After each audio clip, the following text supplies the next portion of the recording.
सत्कर्म कौन बताएगा? बोले तत्ते कर्मा विधास्यन्ति साधवत साधुभूषणा, साधुता ही जिनका आभूषण है, वे महात्मा बताएंगे सत्कर्म का वास्तविक स्वरूप क्या है।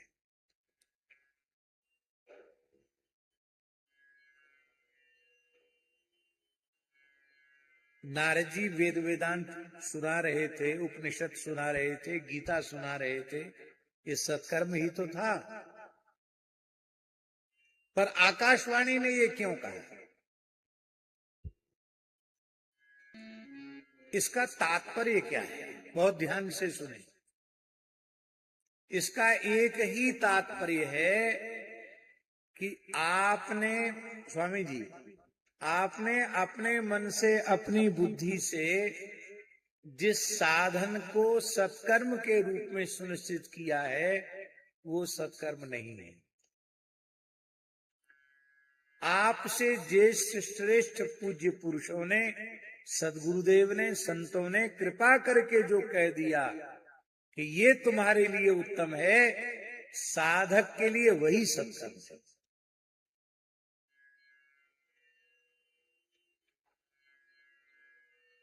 वेदादि शास्त्र जो हैं वो खारे समुद्र के समान है, क्षार समुद्र के समान है वेदादि शास्त्र।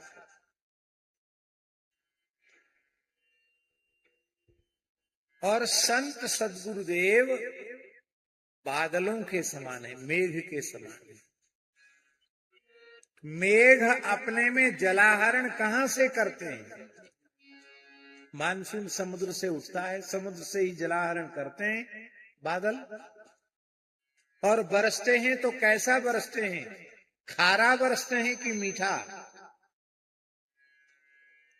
मीठा बरसते हैं।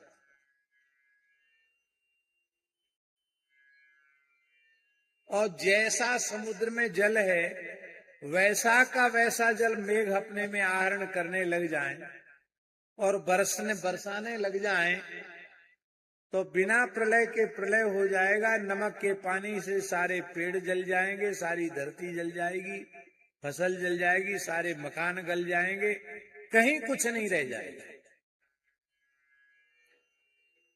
उस समुद्र का क्षारांश उसी में छोड़ देते हैं, मधुरांश ले लेते हैं, और जब बरसते हैं तो होई जलद जग जीवन दाता, वे जग जीवन दाता बन जाते हैं।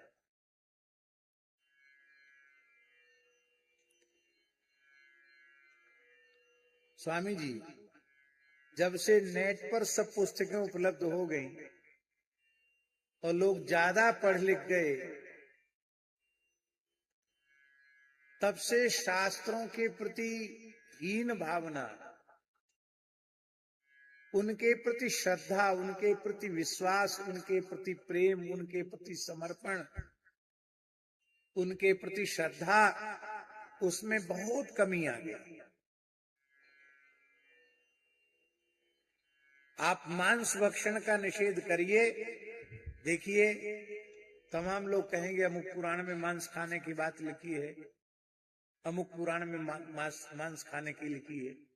कितने दुर्विनीत दुष्ट हृदय तो ऐसे भाग्यहीन हैं जो गोमांस तक खाने का समर्थन करने लग जाते हैं, प्रमाण ग्रंथों का देते हैं, अमुक पुस्तक में लिखा, अमुक पुस्तक में लिखा।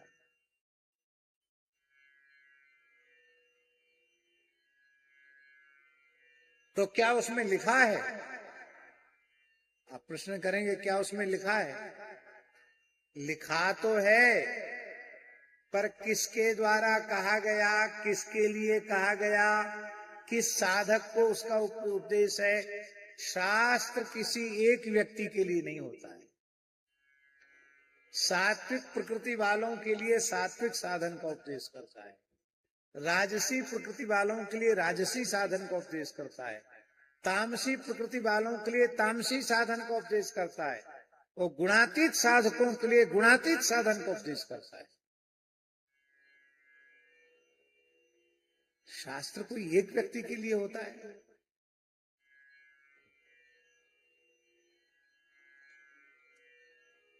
फिर उस प्रकरण में उसका क्या अर्थ है, शब्दों के अनेक अर्थ होते हैं, तो ऐसे शब्द ही क्यों डाले गए शास्त्रों में।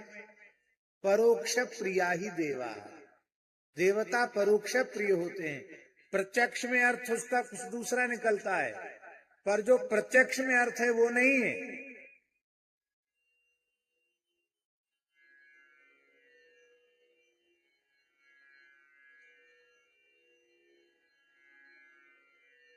प्रत्यक्ष में जो अर्थ है, जो समझ में आ रहा, वो अर्थ उसका नहीं है, उसका अर्थ दूसरा ही है। जैसे हम आपको दें एक उदाहरण दें, श्रीमद् वाल्मीकि रामायण का मूल पारायण करने वाले भी इसी तरह से भ्रमित हो जाते हैं। रोरून गोधान शशान हत्वा, इस तरह की बातें आती कि नहीं आती। अब उनका अर्थ क्या है। मांस माने क्या होता है, बहुत ध्यान से सुने, उत्तराखंड के लोग ज्यादा ध्यान से सुने। फल का जो गूदा है, गुठली छिलका निकाल दिया गया है, फल का जो गूदा भाग है, सार भाग है, उसको मांस कहते हैं। आपको पता है ये बात।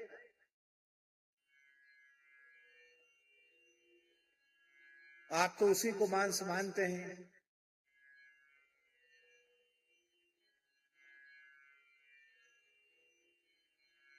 शशकंद, बाराही कंद, विदारी कंद, उनका किसी का नाम, शशकंद का नाम शशान, शशकान, रोधान, मृगान, ये सब वन के कंदों के नाम है।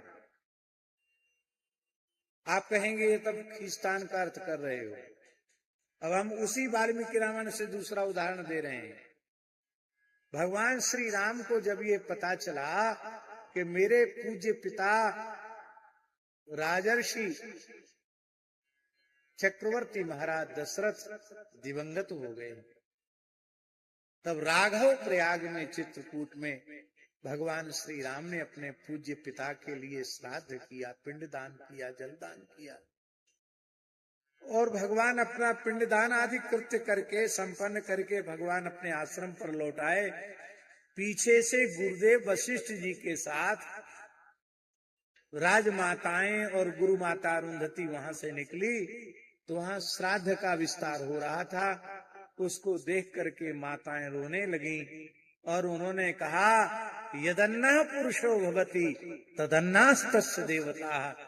व्यक्ति जिस प्रकार का आहार करने वाला होता है, उसी प्रकार के आहार की परिकल्पना अपने देवता के निमित्त करता है।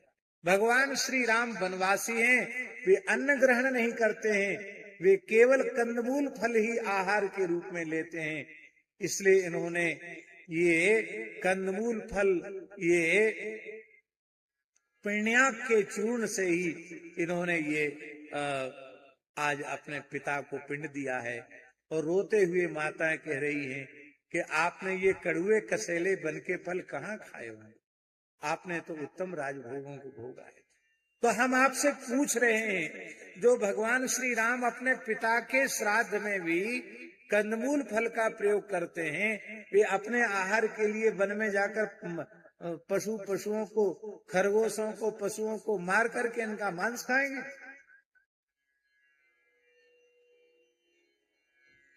इसलिए पुराणों को, शास्त्रों को स्वयं पढ़ने की विधि नहीं है, अधिकारी वक्ता के मुख से श्रवण करने की विधि। किसी ग्रंथ को गुरुमुख क्यों किया जाता है, क्यों किया जाता है गुरुमुख? इसीलिए किया जाता है, कथा में जो प्रसंग सभी साधक जगत के परम कल्याण के लिए होते हैं, उनका ही व्याख्यान किया जाता है। जिन प्रसंगों को बहुत विस्तृत करने की आवश्यकता नहीं है, उनको नहीं किया जाता। हमारे वृंदावन के एक बहुत बड़े विद्वान हैं भागवत के, पंडित श्री बसंत शास्त्री जी। पिताजी जानते हैं उनको, यमुना मंदिर में कुछ समय भागवत पढ़ाई हुई। श्री बसंत शास्त्री जी।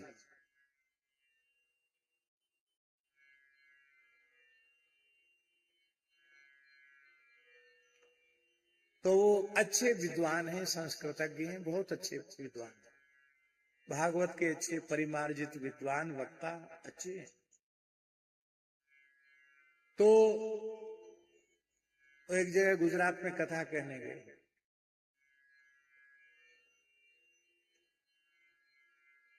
और संभवतः डोंगरी जी थे या कृष्ण श्री पूज्य श्री कृष्ण शंकर शास्त्री जी, दादाजी से हमें विस्मृति हो रही है, तो ये कथा कह रहे थे बसंत शास्त्री जी। तो पंचम स्कंद में जो अग्निध्र के सामने ब्रह्मा जी की भेजी हुई अप्सरा आई है, उस अप्सरा का साहित्यिक वर्णन करने लगे। तो जो आचार्य सुन रहे थे उन्होंने बाद में धीरे से कान पकड़ के कहा, कान पकड़ो पंडित, कान पकड़ो, ये इसलिए है कि तुम व्यासपीठ पर बैठ करके इस तरह का साहित्यिक वर्णन करो। अरे भाई, सुखदेव जी ने कहा है आप कहो अप्सरा आई और उन्होंने वैदग्धी भाषा में कुछ बात की, बस इतना कह सकते हो। इस प्रसंग के व्याख्यान की क्या आवश्यकता पड़ रही है? क्योंकि इस प्रसंग का साधक जगत के कल्याण से कोई लेना देना नहीं है, तो ऐसी चर्चा की आवश्यकता क्या है? ये किसका विवेक होगा? ये वक्ता का विवेक होगा। इसलिए जे गावहि यह चरित संहारे, ते यही ताल चतुर रखवारे। इसलिए जैसे तैसे के मुख से नहीं सुनना, अधिकारी वक्ता के मुंह से सुनना।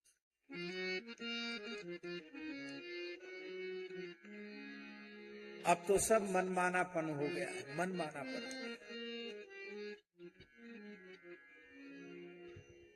बहुत दुखी की बात। हम इस प्रसंग में बोल रहे थे कि मेघ,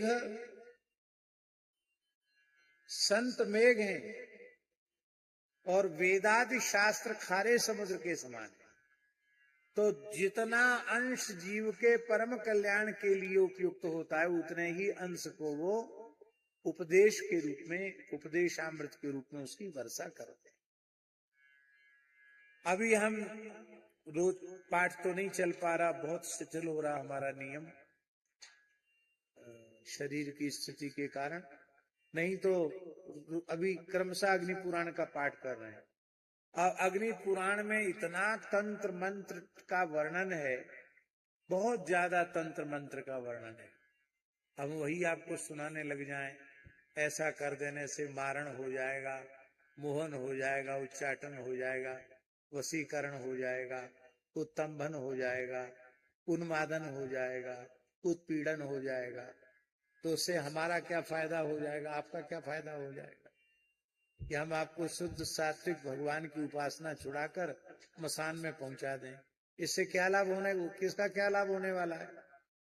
तो भगवान व्यास की वाणी है, इस श्रद्धा से हम पाठ कर रहे हैं और श्री सीताराम चंद्रार्पण वस्तु कर रहे हैं। लेकिन जो बात, उसमें भी जो बात सबके कल्याण के लिए उपयुक्त होती है, उसको हम सुनाएंगे। इसीलिए व्यास जी को महाभारत और 17 पुराणों की रचना के बाद संतोष नहीं आया कि हमने कुछ ऐसी बातें भी लिख दी हैं कि उनको ही लोग ग्रहण करेंगे। इनको तो केवल विशुद्ध कल्याण की बात बताने वाला शास्त्र चाहिए, और वह विशुद्ध रूप से कल्याण के मार्ग को निर्देशित करने वाला शास्त्र श्रीमद् भागवत शास्त्र। तो अपने मन से निश्चय मत करो साधन का, अपने गुरुजन जो कह दें, सत्पुरुष जो कह दें, उनके अनुसार अपने जीवन को ढालो। जब तक स्वामी जी, जब तक गुरुजनों की आज्ञा नहीं हुई है, तब तक आप तर्क वितर्क कर सकते हैं। समर्थ संत की, सदगुरु की आज्ञा हो गई, वहां तर्क को दूर रख दो, वहां बात को ज्यों की त्यों मान लो, बस उसी में काम बन जाए। केवल शास्त्र पढ़ रहे हो तब तक आप ऊहापोह कर सकते हो, आपको छूट है। पर आपके कल्याण के लिए कोई बात पक्की करके किसी महापुरुष ने कह दी है तो वहां पर विचार मत करो, उसमें श्रद्धा पूर्वक लगे।